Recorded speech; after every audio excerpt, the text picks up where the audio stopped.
Morning students. Mehta digital classes में आपका स्वागत है। पिछले वीडियो में हमने विश्व में आर्थिक क्रियाएं पढ़ी थी कि आर्थिक क्रियाएं क्या होती है। तो एक बार रिपीट कर लेते हैं। आर्थिक क्रियाएं धन कमाने या आजीविका प्राप्ति के लिए जो भी क्रियाएं होती है उन्हें हम आर्थिक क्रियाएं कहते हैं। और सामान्यतया आर्थिक क्रियाएं 3 प्रकार की होती है।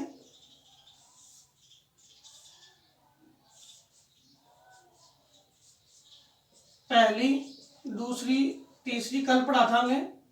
और तीसरी से आगे देखें तो चतुर्थ और पंचम क्रियाकलाप है। वो तीनों क्रियाकलाप उनका संबंध किससे है? सेवा सेक्टर। बस इतना ही है कि ये सामान्य सेवाएं हैं और ये उच्च गैरकानूनी की सेवाएं हैं। अब हम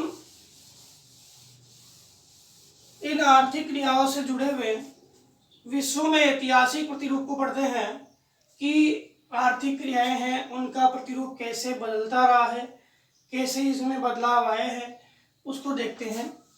तो आरंभ में बताया था कि आरंभ में जो मानव था वो अपने पेट तक सीमित था। उसका उद्देश्य था स्वयं का पेट भरना, खुद का भरण पोषण करना। तो आखेट करता था। आखेट के बाद उसने धीरे धीरे पशुचारण आरंभ किया। पशुचारण के बाद उसने कृषि कार्य आरंभ किए। धीरे धीरे वो छोटी छोटी जो वस्तुएं हैं वो अपने हाथों से निर्मित करने लगा। उनके माध्यम से वो व्यापार करने लगा और धीरे धीरे बदलते बदलते मनुष्य ने वर्तमान आर्थिक क्रियाओं की प्रतिरूप की प्राप्ति कर ली। इस पूरे घटनाक्रम को हम ऐतिहासिक परिदृश्य के आधार पर मुख्यतया 4 आधारों पर पढ़ सकते हैं। पहले, प्रागैतिहासिक काल,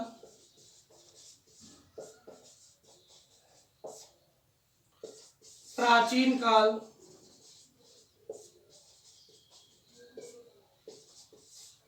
मध्यकाल, आधुनिक काल,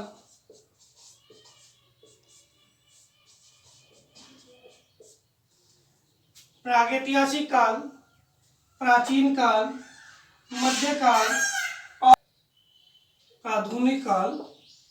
अब देखते हैं प्रागैतिहासिक काल को। तो प्रागैतिहासिक काल आरंभिक काल माना जाता है जिसके ऐतिहासिक साक्ष्यों में लिखित प्रमाण नहीं मिलते हैं। इसमें हम बात करें तो आरंभिक काल में मानव जो था वो कंद मूल फल या भोजन एकत्रण के माध्यम से जीवन यापन करता था। साथ ही मानव धीरे धीरे आखेट की क्रियाओं में संलग्न होने लगा, आखेट करने लगा, शिकार करने लगा। इसमें ये शिकार जो पत्थरों के औजार या नुकीले डंडे, पत्थरों के औजार, उनसे वो शिकार करता था। इसके बाद धीरे धीरे उसने पालतू पशुओं का चयन करना आरंभ कर दिया। देखो आर्थिक क्रियाएं बदल रही है इसकी।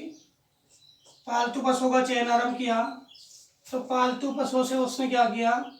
मूलभूत वस्तुएं प्राप्त करना आरंभ कर दी। और मूलभूत वस्तुएं प्राप्त करना आरंभ कर दी तो उसको लगा कि हाँ ये पशु हमें कोई वस्तु दे सकते हैं। तो उसने पशुओं को चराने के लिए, ये पशु चारण व्यवस्था के लिए, ये पशु चारण के लिए चारे जो है, चारे के स्थान या चारों के क्षेत्रों की खोज, चारों के क्षेत्रों को खोजा और चारों के लिए वह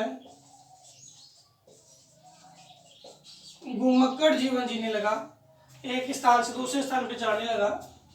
धीरे धीरे इसने उन पशुओं के पालने के लिए चारे हैं, चारों के लिए विशेष बीजों के माध्यम से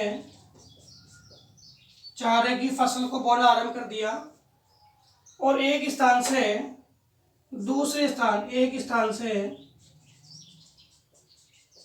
दूसरे स्थान तक जो फसल, एक स्थान से दूसरे स्थान पर जाना और फसल बोना, उर्वरकता समाप्त हो जाए तो दूसरे स्थान से तीसरे स्थान पे जाना, फसल बोना, ये प्रक्रिया तो पड़ी हुई है। क्या बोलते हैं इसे? स्थानांतरित कृषि। क्या बोलते हैं? स्थानांतरित कृषि या स्थानांतरित कृषि। और झूमिंग कृषि के साथ साथ उसने अपने निवास के लिए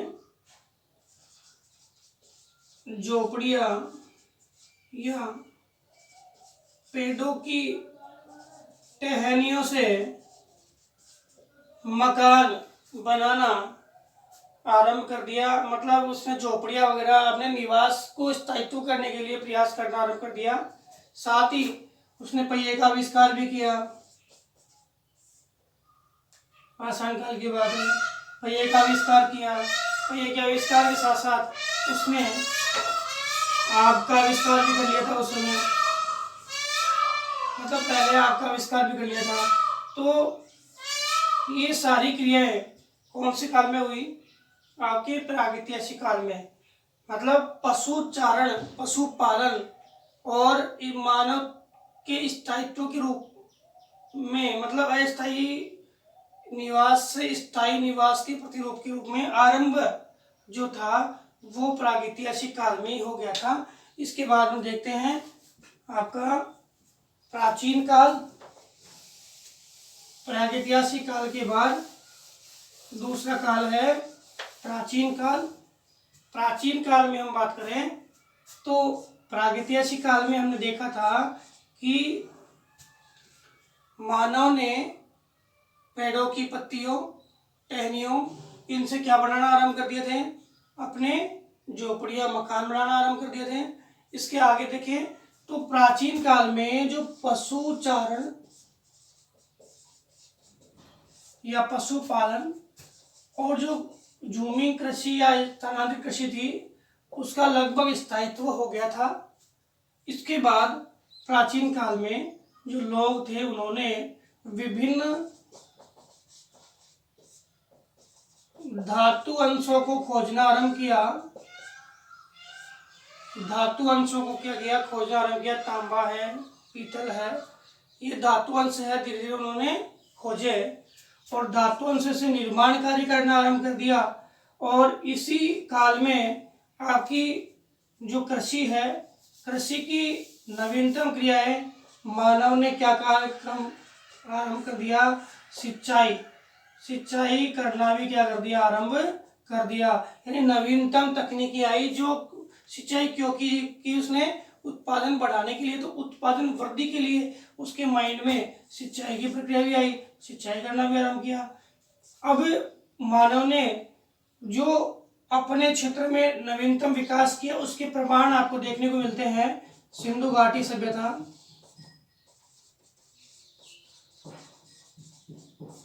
सिंधु घाटी सभ्यता के जो नगर है मोहनजोदड़ो, हड़प्पा, इन नगरों की जो व्यवस्था है वो हमें देखते ही मिलती है जो प्राचीन काल में। देखिए प्राचीन काल में आर्थिक क्रियाओं का विकास काफी हद तक बढ़ चुका था। इसमें विभिन्न उद्योग, कुटीर, लघु उद्योग पनप चुके थे। साथ ही इस काल के अंदर आपके जैसे बताया गया कि मिस्र के पिरामिड भी इसी काल के प्रमाण है। साथ ही साथ इसी काल के अंत में देखें तो रोमन सभ्यताएं,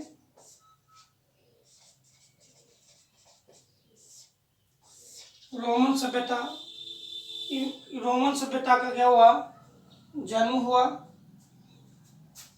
और इस काल के दौरान काफी कुछ बदलाव आपको देखने को मिले, जिसमें सबसे पहला उद्योगों का विकास और विभिन्न नगरीय सभ्यताओं का विकास, ये महत्वपूर्ण बदलाव इस काल में देखने को मिले।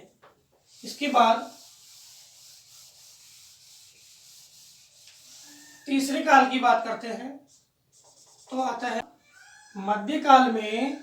आपके आर्थिक क्रियाओं को देखें तो मध्यकाल की अवधि को देखा तो 600 ईस्वी से 1500 ईस्वी तक मध्यकाल के इस समय में बदलाव क्या क्या हुआ, तो कृषि है, कृषि का विकास अपने चरम पे था मध्यकाल के दौरान। साथ ही साथ मध्यकाल के दौरान शिक्षा, व्यापार और सांस्कृतिक गतिविधियों, क्योंकि विश्व की विभिन्न सभ्यताएं पनपी ना, तो सांस्कृतिक गतिविधियां बढ़ी, व्यापारिक क्रिया हुई और शिक्षा का प्रसार हुआ। इसके आधार पर विश्व में विभिन्न नगरों का निर्माण हुआ। साथ ही मध्यकाल की बात करें तो मध्यकाल में जो आपके यूरोपीय क्षेत्र थे, यूरोपीय क्षेत्र में विविधताएं व्याप्त थी। वहां पे अनेक क्रियाकलापों में विविधताएं थी और यहाँ सामंतवादी, जमींदारी, ये प्रथाएं आरंभ हो चुकी थी। मुख्यतः व्यापार में वस्तु विनिमय का आधार सबसे प्रमुख माना जाता था। इसमें ग्रामीण क्षेत्रों से कृषि उत्पाद या प्राथमिक उत्पाद, कृषि बोल दो या कंप्लीट प्राथमिक, जैसे पशु उत्पाद भी है, और नगरीय क्षेत्रों से विनिर्मित उत्पाद का, ग्रामीण से तो क्या प्राथमिक उत्पाद हुए और नगरीय से क्या द्वितीयक उत्पाद यहाँ पर आए। मतलब ग्रामीण क्षेत्रों से नगर में और नगरीय क्षेत्रों से ग्रामीण क्षेत्रों में उत्पादों का क्या हुआ, आदान प्रदान हुआ। इसके बाद देखें कि इस काल के दौरान यूरोप जो था, इसमें विभिन्न दमनकारी नीतियां थी। उसके कारण स्वतंत्रता में वैचारिक मतभेद था, जिसके कारण यूरोप का विकास नहीं हो पाया। भारत में इस दौरान कुटीर उद्योग,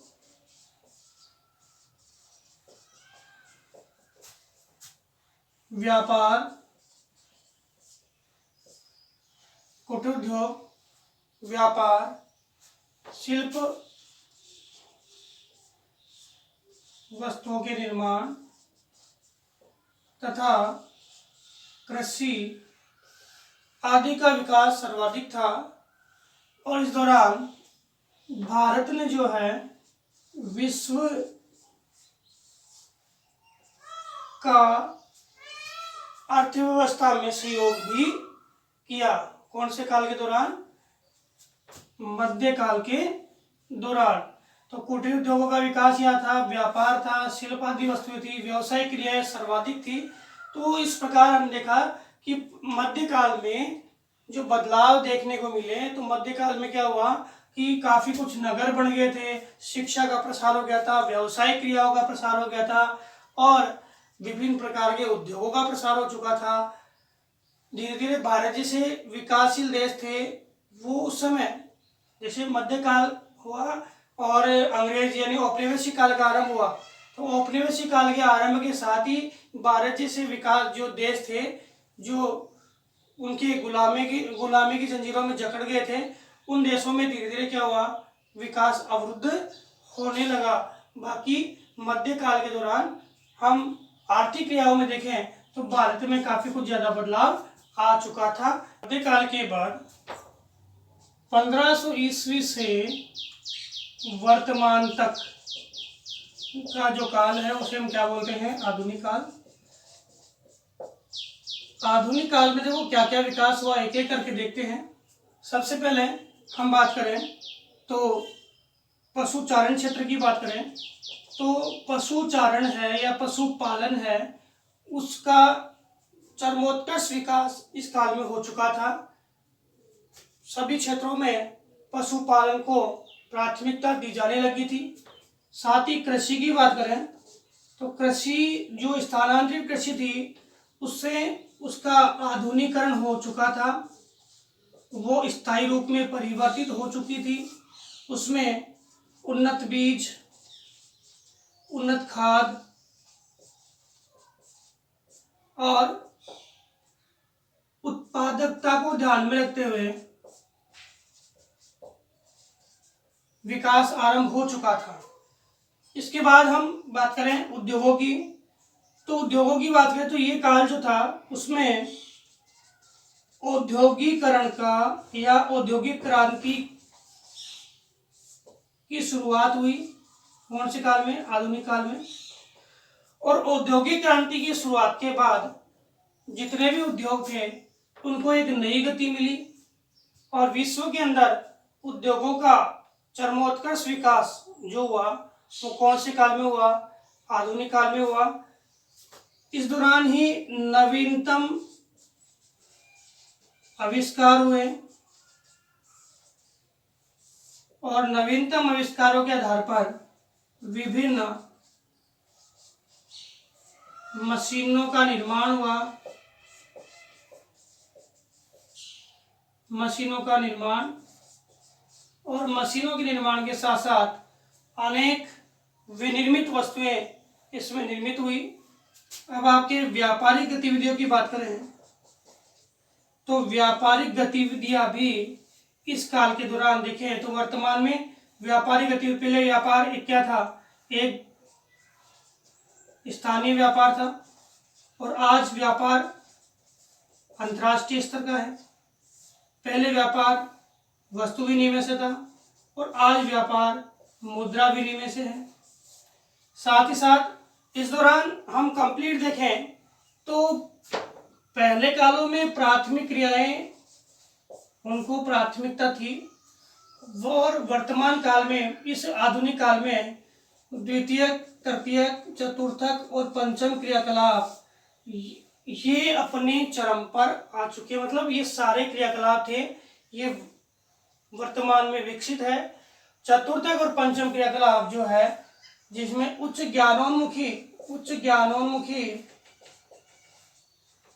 व्यय होती है, तो विश्व के जितने विकसित देश हैं वहां इनकी प्रधानता है। विकासशील देशों में द्वितीय और तृतीय की प्रधानता है और अविकसित देश है उनमें प्राथमिक की प्रधानता है। और जो विकासशील है उसमें प्रथम, द्वितीय, तृतीय तीनों और अविकसित में केवल प्राथमिक और जो विकसित है उसमें चतुर्थ और पंचम क्रियाकलाप की प्रधानता मानी जाती है। तो इस प्रकार हमने सभी प्रकार के प्रागैतिहासिक, प्राचीन, मध्य और आधुनिक काल के अंदर आर्थिक क्रियाओं में क्या क्या बदलाव आया ये हमने देखा। हम कह सकते हैं कि जो मानव है वो सृजनात्मक है और उसने अपने जन्म से लेकर मतलब अपनी उत्पत्ति से लेकर और वर्तमान तक अपने जीवन में कई बदलाव किए हैं और इन बदलावों में ये आर्थिक क्रियाओं के बदलाव भी महत्वपूर्ण स्थान रखते हैं, जिसके आधार पर उसने अपने आप का विकास किया है। कहने का मतलब आदिकालीन मानव से लेके और वर्तमान मानव तक की सभी क्रियाएं जो है वो मानव ने स्वयं अपने आधार पर परिवर्तित की है। और ये परिदृश्य जो हमने आज पढ़ा, उसके बाद हम नेक्स्ट वीडियो में विश्व में प्राथमिक क्रियाकलापों का अध्ययन करेंगे और प्राथमिक क्रियाकलापों में कौन कौन से क्षेत्र है और कौन कौन सी क्रियाएं आती है। धन्यवाद।